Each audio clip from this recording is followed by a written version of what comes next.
Bapak Ibu, saya bersyukur kalau hari ini bisa bersama-sama Bapak Ibu. Karena saya masih ingat dulu saya dapat kesempatan melayani, para pemimpin beri saya kesempatan melayani di bulan saya Mei atau apa. Tapi saya berkata tolong dibatalkan karena Maret 25 saya operasi bypass jantung.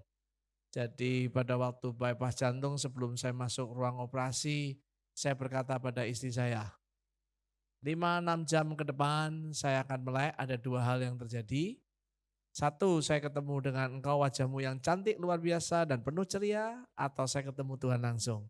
Sekarang lihat kanan kirimu, gandeng baik-baik. 5-6 jam kemudian kita tidak tahu apa yang terjadi. Amin. Amin Bapak Ibu. Mari beri, karena itu kenyataan. Dan saya bersyukur hari ini diberi kesempatan Tuhan untuk berbagi di tempat ini. Masih ada second chance, masih ada kesempatan kedua saya bisa berbagi. Tema saya hari ini adalah bagaimana kita sebagai pribadi untuk bisa memultiplikasikan, melipat gandakan gaya hidup pemuridan. Saya bersyukur sekali lagi boleh ini berbagi. Saya membuat disclaimer dulu. Kalau saya bercerita, berbagi, sharing tentang hal ini bukan kita sempurna, bukan berarti saya sebut kita, nanti saya dengan saudara Paulus, Pak Paulus, kami berbagi proses bagaimana kami journey bersama-sama melalui proses bersama hampir 30 tahun lebih. Saya berharap bisa membantu kita, menolong kita. Nah Bapak Ibu Saudara sekalian, sebelum saya menyampaikan tema hari ini, memultiplikasikan, melipat gandakan gaya hidup pemuridan, izinkan saya mengingatkan, apapun yang sedang saya bagikan, apapun yang para pemimpin di depan ini bagikan adalah untuk setiap kita menghadirkan kerajaan Allah. Amin. Setiap kita, lihat kanan kiri, katakan kerajaan Allah. Amin. Kerajaan Allah bukan bicara makanan dan minuman, kerajaan Allah berbicara tentang sukacita, damai sejahtera. Kerajaan Allah berbicara tentang kasih, kuasa, dan kebenaran. Kerajaan Allah berbicara tentang Yesus adalah satu-satunya juru selamat dan Tuhan atau Tuan atas hidup kita. Inilah apa yang ingin kita kerjakan. Selain itu juga Bapak Ibu dalam membangun kerajaan Allah, bagaimana kita menghadirkan kerajaan Allah, kita sebagai keluarga besar Jemaat Abaloh khususnya di Cakung ini, setiap kita didorong apa? Kalau nggak dipaksa nggak enak ya. Didorong untuk menjadi murid Kristus. Muridnya Kristus, bukan muridnya seseorang. Bukan muridnya Pak Tommy Pango, bukan muridnya Pak Budi Setiawan, Pak Billy, bukan. Murid Kristus. Di sini tempat ibadahnya disebut discipleship hall ya. Jadi untuk itulah kita menjadi murid. Dan bukan hanya menjadi murid, kita untuk menjadi murid tinggal di sebuah komunitas. Baik itu komsel, baik itu kelompok pemuridan, pembapaan, mentoring, coaching, apapun namanya ya. Dan bukan hanya itu saja, setiap kita harus menjadi berkat, memancarkan gerakan kasih Bapa Surgawi. Ya, gerakan kasih Bapa Surgawi bisa disebut event. Misalnya pria sejati, wanita bijak ya. Nah, itu dulu lahir dari Abaloh. SPK kita sudah menjadi berkat di mana-mana sampai luar negeri. Memancarkan gerakan kasih Bapa Surgawi bisa waktu Pak Tommy Pango sama Pak Paulus ketemunya di Aceh. Betul ya? Betul ya?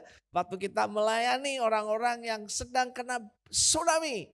Bentar lagi Bapak Ibu akan dengar juga pengumuman bagaimana melayani teman-teman di Sumatera kembali. Kan luar biasa, dekat Natal juga ya. Dulu kejadiannya 26 Desember Paulus ya. Orang tua Paulus keduanya meninggal di Aceh karena situasi tsunami. Paulus angkat tangan dulu, nanti diperkenalkan di depan ya. Nah Bapak Ibu, kita punya nilai adalah kehambaan dalam kasih Kristus. Yang kita anggap penting adalah kita nih, yang kita anggap penting di jemaat ini hamba. Kehambaan dan kasih Kristus. Mulai dari akuntabilitas, otoritas dan sebagainya. Dan kasih Kristus berbicara tentang berpusat pada Kristus, hidup berpusat dalam Kristus yang menjadi inti dari pemuridan. Dan kasih persaudaraan mengasihi jiwa-jiwa. Beberapa menit ini saya mengingatkan itu apa? Itu tujuan kita hadir. Nah kalau kita berbicara tentang proses gaya hidup pemuridan, melipat gandakan gaya hidup pemuridan, itu berbicara tentang itu. Saya coba tanya pada ChatGPT, pemuridan itu apa? Ini luar biasa. Semakin saya melihat ChatGPT, semakin saya lihat semakin rohani dia. Pemuridan adalah sebuah proses mengikuti Yesus, dibentuk menjadi serupa dengan dia, menarik ya, menaati ajaran-ajarannya, hidup dalam komunitas dan memuridkan orang lain untuk menggenapkan misi Tuhan, panggilan Tuhan. Ini abaloh banget ya. Abaloh banget ya. Sangat abaloh Bapak Ibu ya. Saudara bisa bayangkan, ini chat aja ngomong begitu tentang pemuridan. Saya berharap kita bisa menangkap. Jadi mulai kita percaya Tuhan Yesus sampai kita mengendapkan rencana Allah. Itu proses pemuridan. Dan pelipat gandaan berbicara tentang melipat gandakan hidup, pengaruh rohani melalui murid yang memuridkan. Wah, luar biasa. Nah, saya dikasih ayat oleh para pemimpin yang ingin saya baca sama-sama. Nah, ini saya pikir pekerjaan Roh Kudus. Saya tanya chat dan kemudian saya dikasih ayat. Ayatnya klop sekali. Mengingatkan visi, mengingatkan nilai, ayatnya klop sekali. Jadi Bapak Ibu saya beritahu bahwa ini kalau bukan dari Tuhan kebangetan. Kalau Bapak Ibu nggak mau dengar mah kebangetan bener deh. Serius. Nah, ayat yang diberikan adalah ini. Boleh kita baca sama-sama ya. Ini ayat namanya Amanat Agung. Matius 29, 19, 20, 23.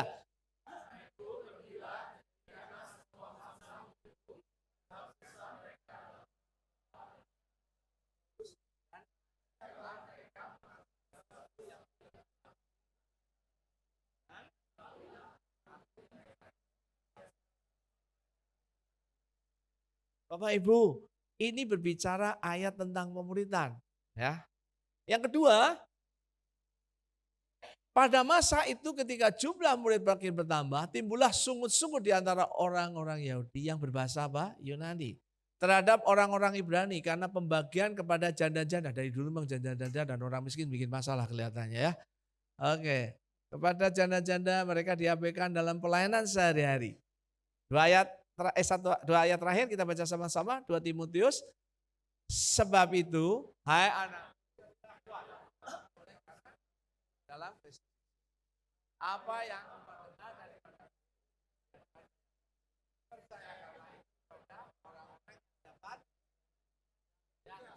dapat mengajar orang lain.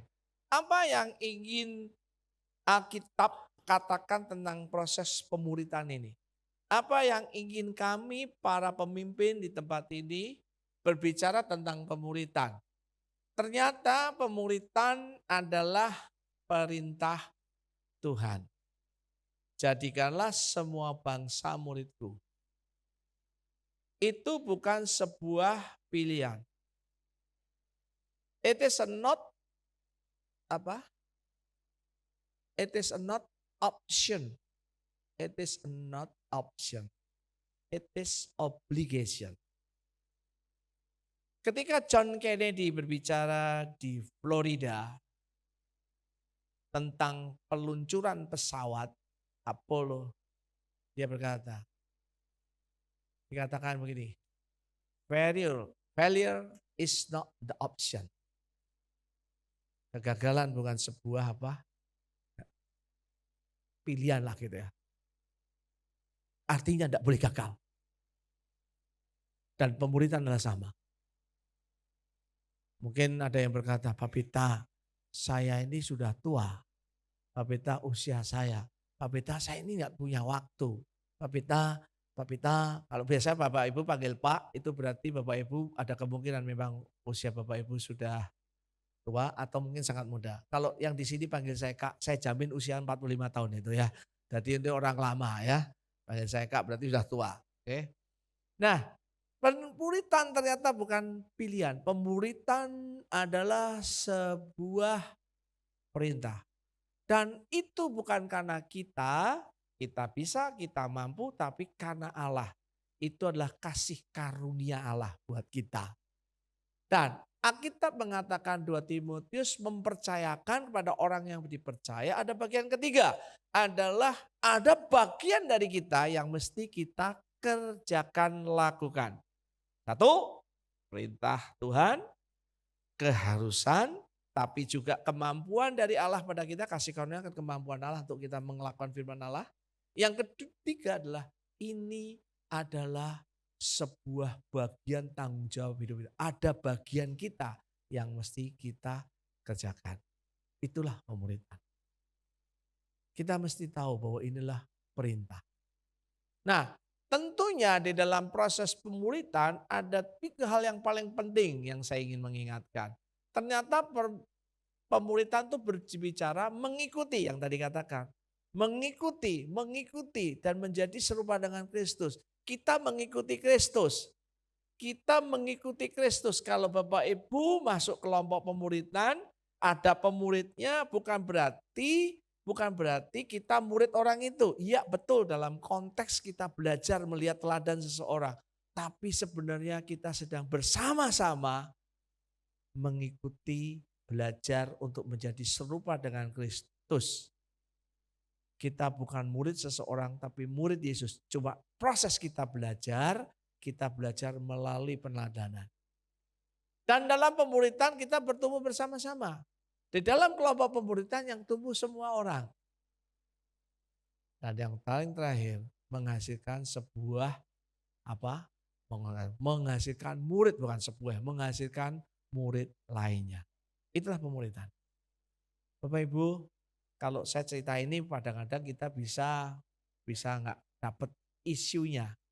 Saya ingin undang satu pribadi namanya Pak Paulus. Silakan Pak Paulus maju ke depan. Nah, mengenal dia sudah lebih dari 30 tahun. Ya. Saya kira lebih harus ya. Dan hari ini kita bersama-sama ingin berbagi, bershare sama-sama. Oke, Paulus, kenalkan siapa dirimu lebih detail. Ya, saya Paulus, anaknya 2, istrinya 1. Ya. Bukan terbalik ya? Ya, Oke. Dan saya sudah kenal dengan Pak Beta lebih dari 35 tahun. Saya hitung-hitung ya lebih dari 35 tahun. Sejak saya masih SMA kelas 2. Dan saya benar-benar dimuridkan itu dari saya kuliah kira-kira tingkat 2. Sebelumnya ini saya dimuridkan oleh muridnya Pak Beta, kemudian pemurid saya keluar negeri ya. Jadi saya langsung dikenalkan. Ya terpaksa lah kalau nggak enak sama pemurid situ ya. Oke, kami 35 tahun. Lus, bisa ceritakan nggak 2 hal yang menyenangkan di pemuritan apa? 2 hal yang menyenangkan ya, saya bersyukur karena dimuridkan oleh Pak Beta, karena saya diayomi, dinaungi ya. Ya, ada covering, ada yang jaga saya lah intinya gitu ya. Seneng lah gitu ya. Kan ada namanya juga ada Bapak ya pasti seneng. Oke. Terus satu lagi? Yang lainnya adalah kalau saya karena ada yang naungi, saya bisa melihat hidup saya ini hidup saya ini berubah banyak. Oke. Berubah banyak dari kalau saya melihat proses hidup saya ini bertumbuh. Ya, bertumbuh. Dan saya bersyukur. Saya dimuridkan ya, bukan kenal. Hanya sekedar kenal. Saya dimuridkan oleh Bapak Beta. Oke, dalam hidup itu kan ada yang menyenangkan, ada yang apa? Yang benar. Ada yang apa? Yang kurang menyenangkan. Oke. Jadi ini saya cerita aja nih, kan diminta supaya buka-bukaannya. Ya kan sama Pak Tommy. Yang jengkelin apa? Yang jengkelin. Ya. Jadi saya tadi katanya kurang terbuka. Ya jangan 50%, jangan 80%. Ibadah satu maksudnya. Ibadah satu tadi ya. Oke, yang menjengkelkan apa? Oke, saya akan turun, oke. Ya, saya bersyukur hari ini kalau Bapak Ibu boleh kenal Bapak Beta, hari ini luar biasa. Ya, tapi kalau flashback lagi 30-an tahun yang lalu. Masih lebih luar biasa dong. Ya. Itu sangat menyebalkan. Ya. Coba, bentar. Tolong di sini siapa yang punya pemurid? Angkat tangan. Coba datangi pemurid kamu menyebalkan. Coba datangi. Mau berani nggak? Nggak berani. Itu belum jelas itu. Oke, ya. menyebalkannya. Ya, saya harus. Ya, kamu pulang lewat mana? Saya coba refleksikan dengan menyebalkan ini. Ya, sangat diktator. Ya, karena kami punya perbedaan gaya kepribadian yang berbeda. Tadi rasanya janjiannya nggak ngomong begitu tuh. Oke, saat diktator. Oke, nggak apa-apa. Oke, lanjut. Kalau perintah itu sudah seperti militer gitu, harus ini, harus itu. Kalau tidak ini. Emangnya saya siapa? Emang kamu siapa? Perintah-perintah saya gitu ya. Dulu ya waktu itu ya. Terus kalau kita dulu ya berantemnya udah gebrak-gebrak meja, banting pintu gitu ya. Untung sampai nggak ini. Tapi ya itulah. Saya ada cukup, jangan banyak-banyak. Oke, yang kedua. Saya gak tersinggung saudara masalahnya. Oke, yang kedua. Karena harus ketemu terus. Oh maksudnya rutin, Ya, intensional kan rutin ya ketemunya. nyebelin Ya terus kita ketemu gitu ya. dia ketemu terus ya. Ya Oke. kita nggak usah ngomong yang jelek-jeleknya aja ya. Bosen gitu loh. Om, dia lagi. Oke. Ada yang bosan tolong angkat tangan. Wah di sini rohani sekali. Kelihatan di sini malaikat semua isinya. Oke saya tahu yang enggak angkatan itu justru berbahaya. Oke lanjut.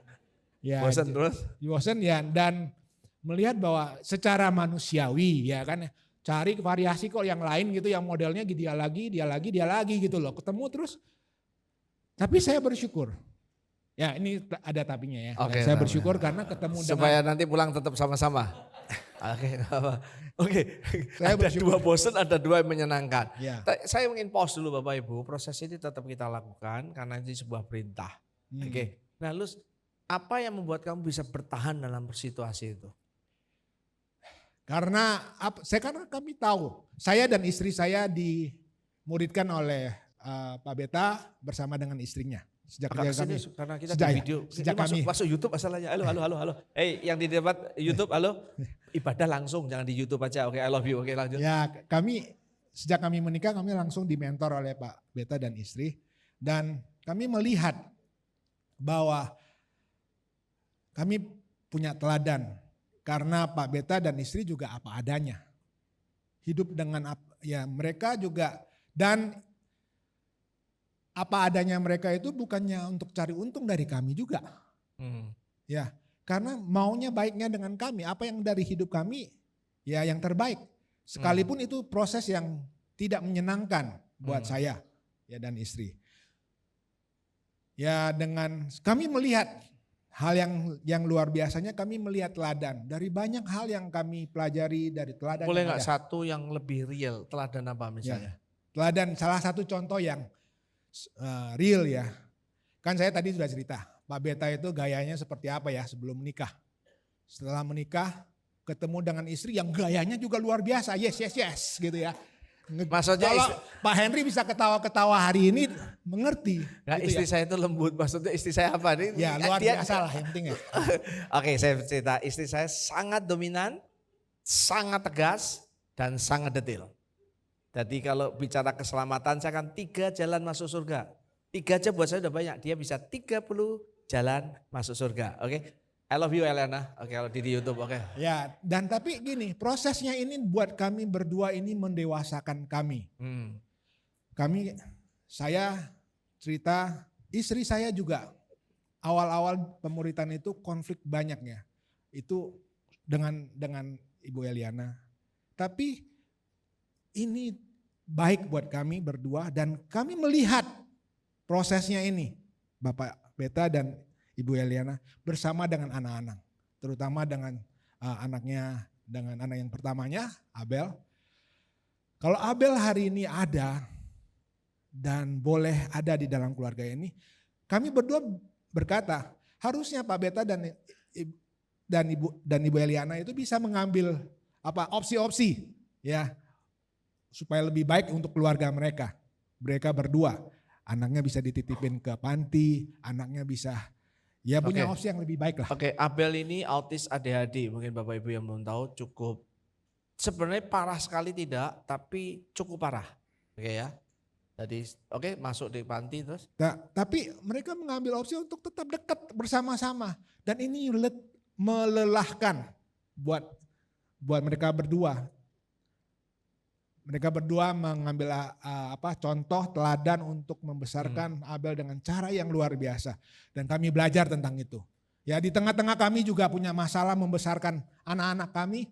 Kami belajar kalau ada contoh dan teladan seperti ini kami terima itu. Contoh hal yang lain dengan kondisi keuangan kami terbuka apa adanya. Ketika saya dan istri membuka hidup kami, ya apa adanya, kami bisa melihat. Ya juga nggak bisa kasih uang juga mereka berdua ya ke saya ya. Tidak juga bisa diberikan. Tapi dengan adanya teladan bahwa ini bisa loh dilakukan seperti ini. Kami ngalamin terobosan-terobosan di dalam hidup. Artinya Bapak Ibu ketika mereka ada kesulitan keuangan bukan kami bisa ngasih uang. Tapi kami terbuka bagaimana dengan situasi keuangan besar pasak daripada tiang atau ada beberapa proses itu menjadi diskusi bersama. Nah Bapak Ibu, Apa yang ingin saya sampaikan? Pemuritan bagaimana sih caranya? Ada dua hal yang saya sarankan dari tadi sharing Paulus. Yang pertama adalah ada yang mau menjadi teladan hidup. Teladan hidup. Nah, teladan itu bukan masalah kesuksesan. Bukan hanya itu. Teladan adalah ketika saya punya anak dengan Besaliel, saya pernah ceritakan bagaimana Besaliel saya harus ke UGD 2 kali. Ditanya di UGD, kenapa masuk UGD? Saya digigit. Waktu si dokter bertanya, digigit anjing siapa? Enggak, anak saya, dia tertawa sudah. Ya saya juga, dia bisa tertawa tapi saya tidak tertawa. Oke. 2 kali saya masuk UGD dan UGD yang kedua saya disuruh pulang, enggak usah bayar. Udah pulang aja karena dia lihat wajahnya udah tua, berambut putih, kasihan disuruh pulang. Bapak Ibu mau gratis di dokter, mau angkat tangan saya akan doakan. Amin. Nah, doakan punya anak autis maksud saya gitu. Oke, dan ternyata kelemahan itu buat Paulus bukan sesuatu yang melemahkan, tapi justru sebuah kekuatan. Nah ini menarik ya. Dan Bapak Ibu, tadi kan kita berbicara bahwa itu belajar tentang karakter Kristus. Belajar menjadi serupa dengan Kristus. Ternyata itu bisa menolong. Ya, yang kedua, tadi ada dikatakan bahwa pemuritan itu sebuah proses bersama-sama, intensional, terus-menerus. Apakah yang bosen Paulus saja? Saya juga bosen. Enak aja, bukan situ aja, gue juga bosan. Atau situ juga bosan juga, apalagi kalau nggak bertumbuh-bertumbuh kan gitu ya Bapak Ibu ya. Ini kan hati pemuritan ya. Nah, tapi ternyata itu sebuah journey bersama. Apa kebersamaan kita? Bapak Ibu, kita mau jujur, apakah enggak satu saat kita sengit sama istri kita? Kan kita bisa marah. Dengan anak kita bisa marah. Ya, tapi kan itu sebuah proses apa? Proses kita belajar untuk menerima, belajar untuk kita bisa berbagi, belajar untuk kita bersama-sama. Ada perkataan yang bagus.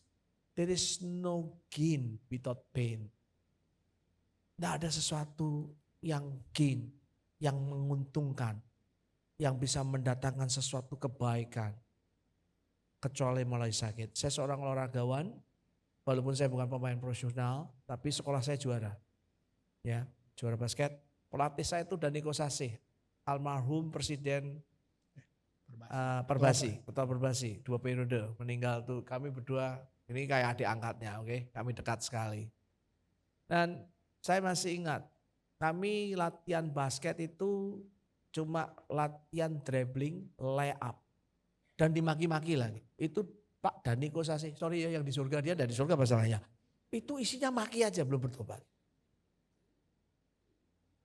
Main cuma 5-10 menit. 1,5 jam, 2 jam, seminggu 3 kali. Tapi kami juara. Tadi ada pelatihan yang menyenangkan. Ada sebuah waktu yang kita butuhkan. Nah Lus, menurut kamu Lus, kan kita ini apa bersama-sama. Apa yang membuat pemuritan kita ini bisa bertumbuh 30 tahun atau bertahan 30 tahun? Menurut kamu apa Lus? Ya karena saya percaya, saya dan istri percaya bahwa apa yang dilakukan oleh Pak Beta dan istri kepada kami itu adalah hal yang baik. Karena ada trust, kami percaya. Bukan karena konfliknya, bukan karena hal yang sulitnya, hal yang ini. Tapi kami melihat bahwa itu prosesnya berjalan menjadi serupa dengan Kristus. Ya. Dan kami melihat keteladanan dan juga ada keterbukaan. Kami membuka hidup kami ketika kami berakuntabilitas.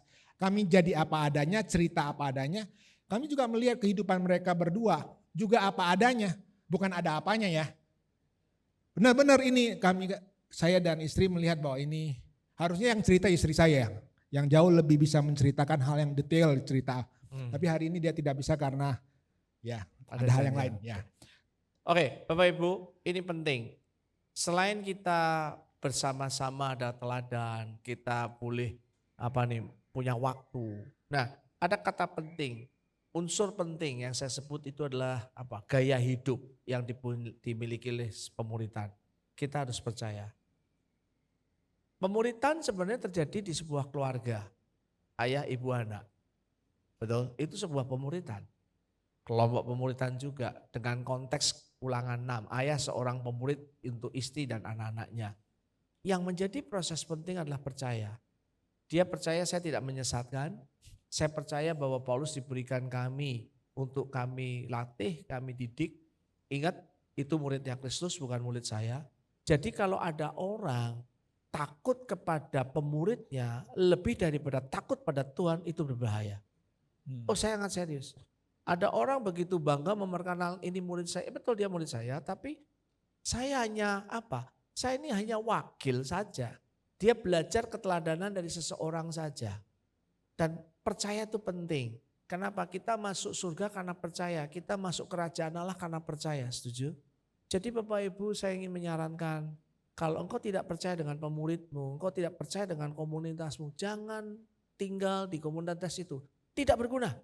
Lebih baik Bapak Ibu keluar beritahu pemimpin Pak Tommy atau pemimpin di sini cari, Pak saya nggak percaya dengan komunitas saya, lebih baik saya dicari tempat lain. Kalau Bapak Ibu tidak percaya dengan jemaat ini, saya bukan mengusir, percuma Bapak Ibu akan tinggal di sini. Bapak Ibu tidak akan bertumbuh, teman-teman kau tidak akan bertumbuh. Kalau engkau anak tidak percaya sama bapakmu dan mamamu, jangan jadi anaknya dia. Keluar, tidak ada gunanya. Setuju? Anak saya beritahu, kalau kau nggak percaya sama saya, nggak usah kau jadi bapakmu lah. Jadi bapaknya tetangga, so carilah kau. Tapi kan ini nggak bisa diusir orang anak kita. Jadi caranya adalah kita mesti percaya. Dan yang kedua, Paulus berkata, ada kata-kata bagus adalah keterbukaan. Bapak Ibu, keterbukaan itu penting. Kami terbuka padanya. Ya, dia bisa bertanya apapun juga. Itu yang disebut akuntabilitas. Apapun juga. Tentang kehidupan saya, dia bisa bertanya.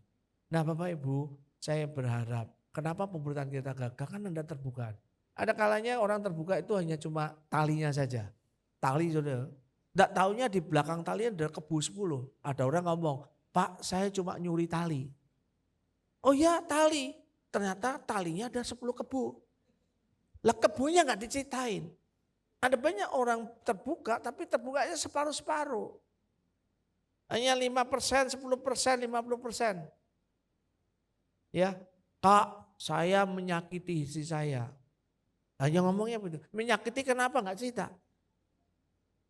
Oh, menyakiti ternyata selingkuh. Menyakiti karena apa? Ternyata dia mengecewakan. Tidak pernah terbuka.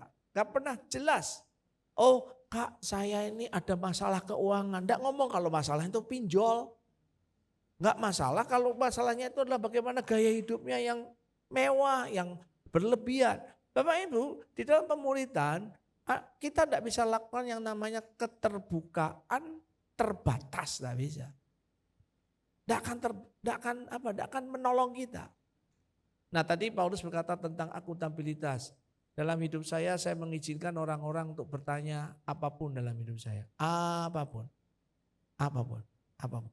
Murid-murid saya dia boleh bertanya tentang apapun. Dan jangan saya jawab. Nah yang terakhir saya ingin mengingatkan ini penting tadi berkatakan ada sebuah perubahan. Ini penting. Perubahan karakter, kejujuran, tanggung jawab, kerajinan, kesungguhan kita pada Allah. Membaca firman Allah, ada banyak perubahan. Terus boleh gak kasih nasihat terakhir? Menurut kamu apa sih yang menjadi nasihat terakhir buat teman-teman tentang proses jemaat tentang pemuritan?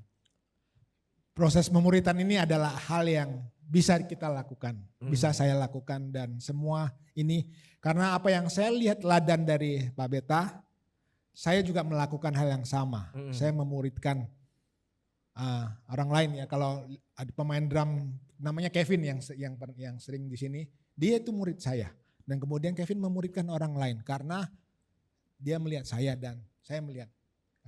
Dan ini perintah ini bisa kami lakukan. Jadi bisa dimultiplikasikan. Bisa dimultiplikasikan.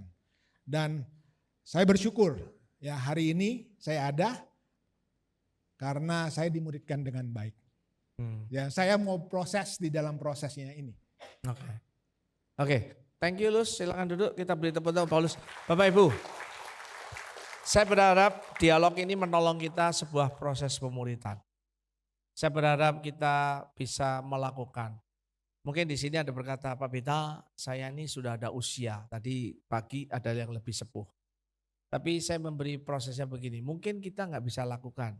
dalam konteks pemuritan punya mentor atau punya pemurid, tapi kita bisa punya komunitas.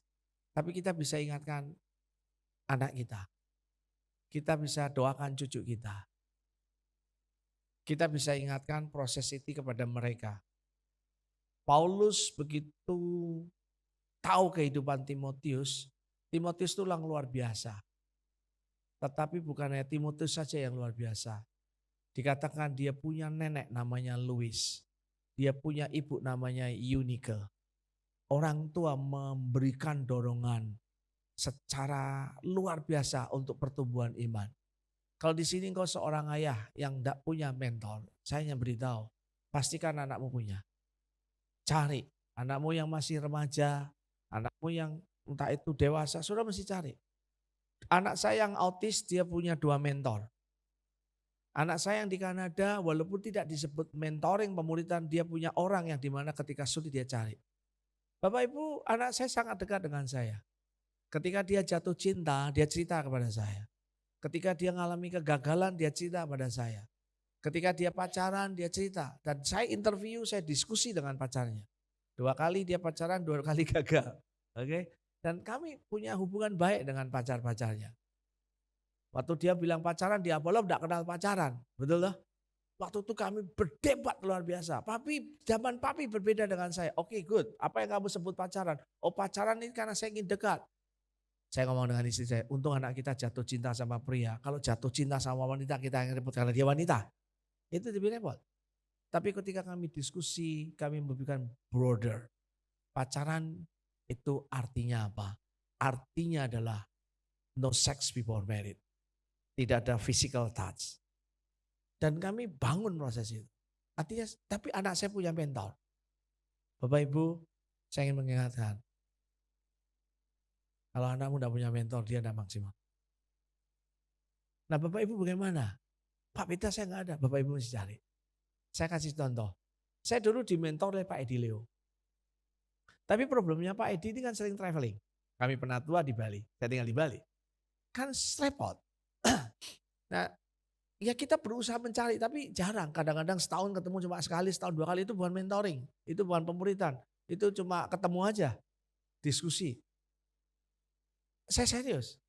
Kemudian ada seorang memberi nasihat saya, Beta, kalau saya jadi kamu cari orang yang kamu anggap lebih tua. Saya menyarankan 5-10 tahun. Kenapa? Karena dia bisa cerita tentang, dia punya cucu, saya nggak punya cucu. Dia punya anak, saya punya anak. Dia bisa bercerita sesuatu yang lebih. Dan kemudian saya berdoa. Nah kami di Bali ada 3 penatua, saya, Doni, dan Pak Petrus Aryana, Pak Doni. Nah kemudian saya coba waktu itu cari di Bali, saya tanya hamba Tuhan ini, tapi saya pikir chemistry-nya belum tentu dapat. Tiba-tiba Tuhan bicara, ada orang tua di depan kamu, Petrus Aryana. Dia 10 tahun di atas saya. Dia orang sangat Jawa, keturunan Piai. Jadi pasti dia nggak akan negur seperti saya. Kalau ngomong bahasanya sangat tersirat orang Jawa. Gaya beda.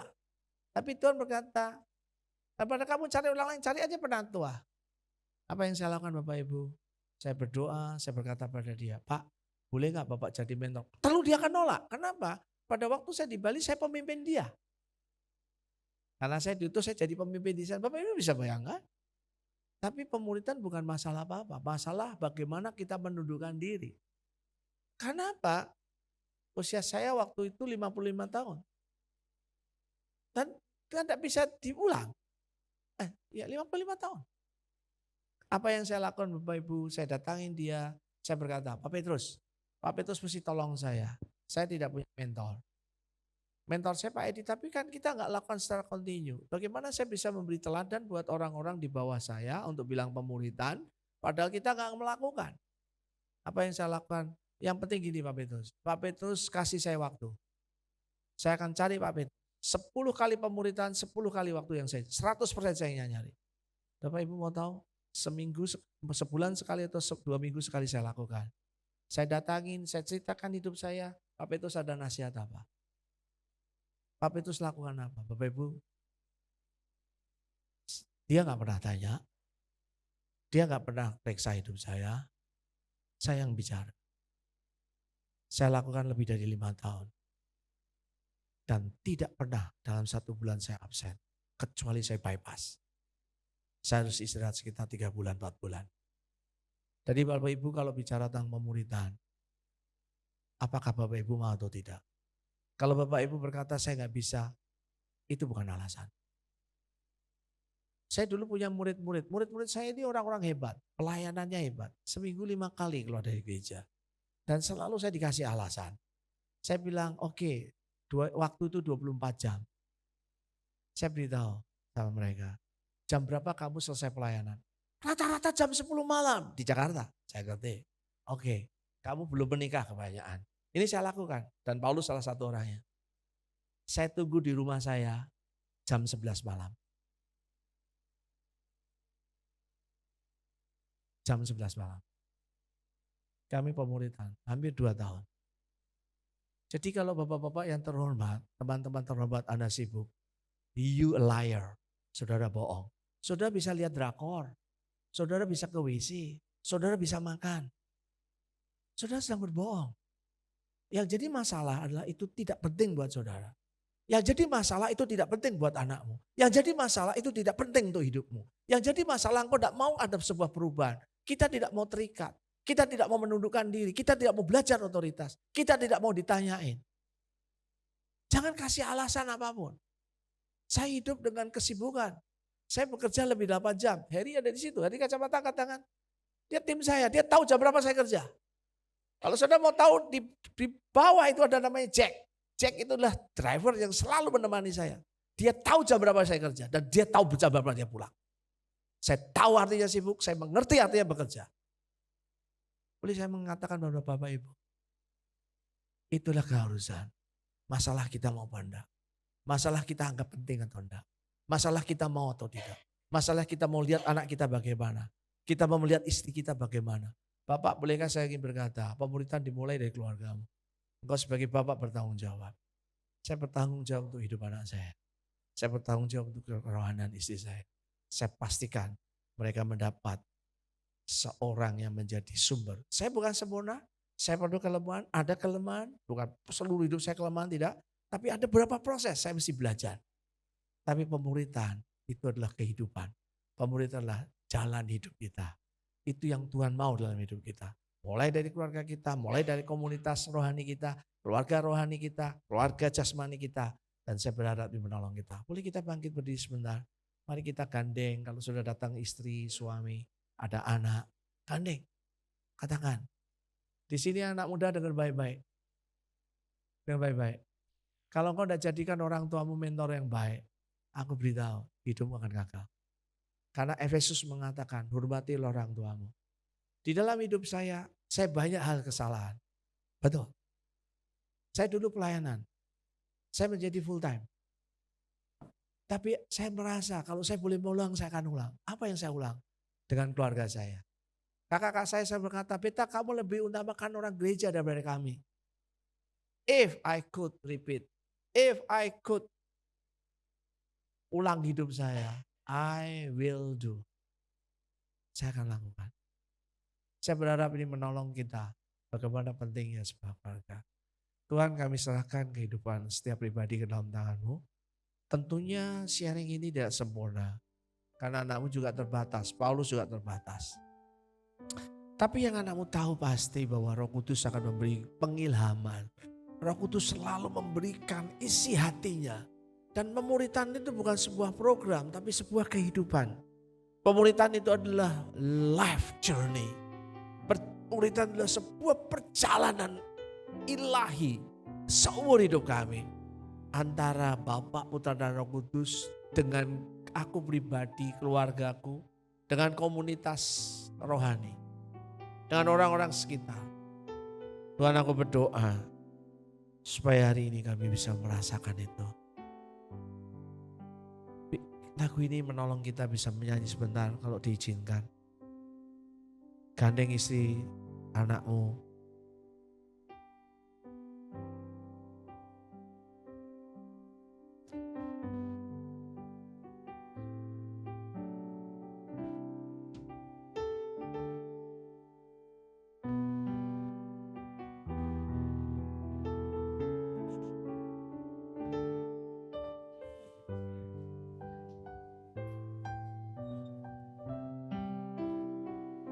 Jesus.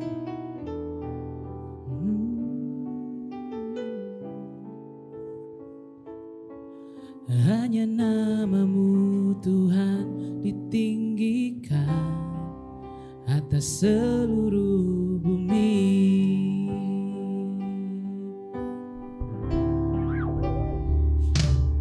Bagi bangsa ini kami berdiri dan membawa doa kami kepadamu. Sesuatu yang besar pasti terjadi dan mengubahkan negeri kami. Hanya nama-Mu Tuhan ditinggikan atas seluruh bumi.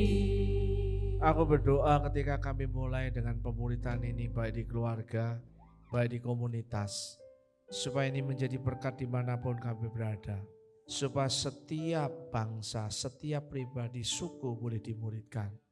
Kami percaya sesuai dengan Mazmur 127, jika Tuhan yang bukan membangun kota, bangsa itu sia-sia. Tapi dimulai ketika orang tua, mulai mereka betul-betul menjadi pahlawan-pahlawan untuk mengasah anak-anak mereka, mengasah komunitas mereka supaya menjadi berkat. Datanglah kerajaan-Mu di tengah kami, jadilah kehendak-Mu seperti yang Kau inginkan. Kami syukuri di dalam nama Tuhan Yesus kita yang percaya berkata, amin.